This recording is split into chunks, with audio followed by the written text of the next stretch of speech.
Olá, vamos então falar da forma como o método contabilístico das cargas e descargas foi aplicado, no caso concreto, de um mosteiro português, o Mosteiro de Arouca, entre 1786 e 1825. Começar então por explicar que o Mosteiro de Arouca pertencia à congregação portuguesa cisterciense, conhecida como Congregação de Alcobaça. Era um dos mosteiros femininos que compunham esta congregação, que também tinha mosteiros masculinos. Arouca, como se pode ver aqui nesta figura, era o terceiro mosteiro mais importante desta congregação em termos de importância económica, sendo Alcobaça o mais importante deles. É um mosteiro muito antigo, que fica na região norte do país, relativamente perto da cidade do Porto, e ainda hoje tem uma festa muito conhecida, a festa da Rainha Santa Mafalda, que foi uma das filhas do segundo rei de Portugal, o rei Dom Sancho I. O que vemos aqui nesta figura é a estrutura orgânica da congregação de Alcobaça, em que podemos ver na parte de cima quais eram os órgãos de governo responsáveis pela ação legislativa, executiva e fiscalizadora dessa mesma sede da congregação, que ficavam, no fundo, no mosteiro-mãe. Em cada um dos mosteiros da congregação, incluindo o Mosteiro de Arouca, existiam funções com características semelhantes que eram desempenhadas pelas monjas, portanto pelas religiosas, tipicamente em mandatos de 3 anos, sendo no caso particular dos mosteiros femininos, estas mesmas religiosas auxiliadas por oficiais homens que eram também nomeados pelo mesmo período pela congregação de Alcobaça para assistir as religiosas nas suas funções. Quer isto dizer que, formalmente, quem mandava no Mosteiro de Arouca era a abadesa, portanto, uma religiosa feminina, evidentemente, que era auxiliada na sua função, por ser uma religiosa feminina, pelo padre confessor, que era delegado por Alcobaça para ficar em Arouca durante esses 3 anos e que depois podia ir para outro mosteiro, se fosse o caso. A economia do mosteiro baseava-se, portanto, na gestão de um conjunto de receitas de natureza temporal e de outras de natureza espiritual. Essencialmente, o mosteiro tinha terras, essas terras eram provenientes de doações e de compras e de escampos que o mosteiro tinha feito, essencialmente na Idade Média, portanto, um património consolidado neste século XVIII que estamos aqui a analisar, início do século XIX. Essas terras, tipicamente, não eram exploradas pelo mosteiro, eram, sim, emprazadas, no regime enfitêutico que vigorava em Portugal durante o Antigo Regime, portanto, eram arrendadas, vamos dizer em termos de linguagem comum, a pessoas por períodos de 3 vidas, e depois isso constituía um leque de rendas que, por sua vez, era arrematado para uma determinada pessoa que ficava responsável pela sua cobrança e que entregava uma quantia certa ao mosteiro. Estas receitas de natureza temporal eram complementadas com receitas de natureza espiritual, nomeadamente receitas resultantes do dízimo, as quais também eram arrematadas aos dizimadores, que era assim que se chamavam as pessoas responsáveis pela coleta dos dízimos.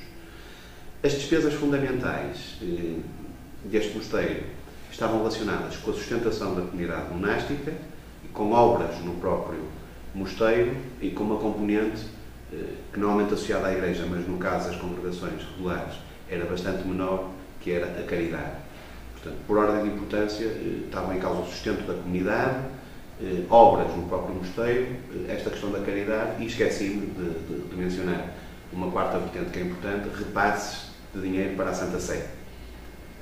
A repartição administrativa representa uma figura bastante parecida com a anterior. Isto é de propósito, porque o que aqui se procura mostrar é que existia uma justa posição entre o desempenho das funções e as atividades económicas que estavam inerentes às mesmas. Por exemplo, a pessoa responsável pelo celeiro do mosteiro chamava-se Madre Celareira. A pessoa que estava responsável pela tulha, que era uma espécie de armazém, chamava-se Madre Tulheira. E por aí fora. Portanto, existia identificação clara e inequívoca entre a atividade económica que estava em causa e o exercício da função. E isso mesmo vemos nos livros de contas do Mosteiro da Arouca, em que o livro de contas tem exatamente o mesmo nome da função, que por sua vez tem a atividade económica. Portanto, está muito claro o modelo de organização que o Mosteiro tem e, portanto, a clareza das regras do método das cargas e descargas está aqui cabalmente demonstrado. Este slide exemplifica a forma como o método de cargas e descargas era aplicado no Mosteiro da Arouca. O que nós vemos aqui do lado esquerdo são 3 centros de responsabilidade, vamos lhe chamar assim.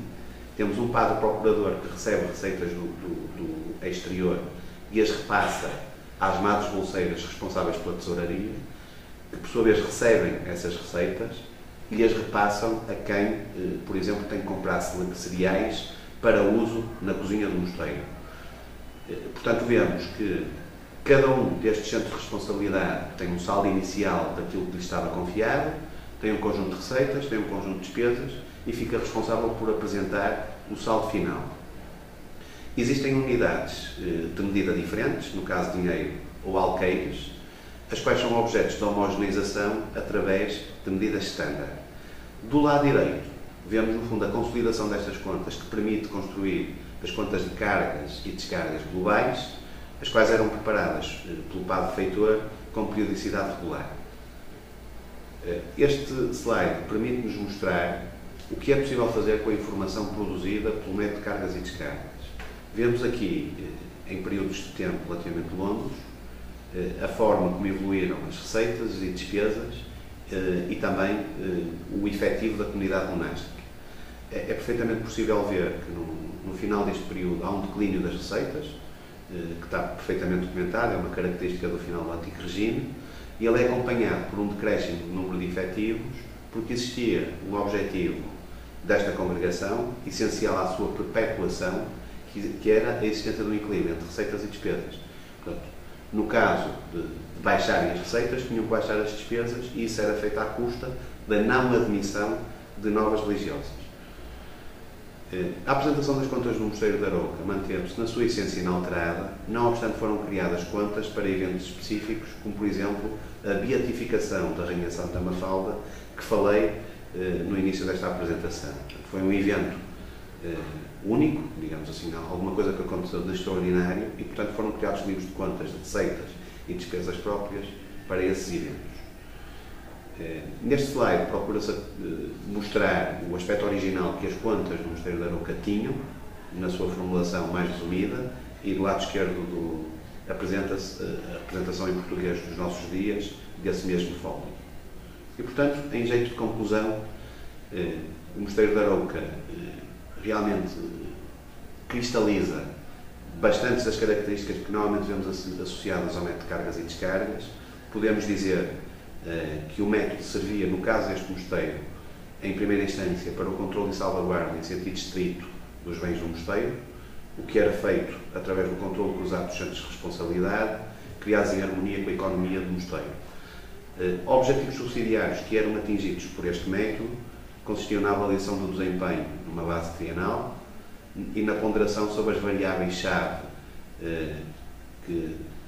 das quais dependia o equilíbrio financeiro do mosteiro, sendo elas a capacidade para recrutar mais religiosos e a capacidade para realizar novas obras.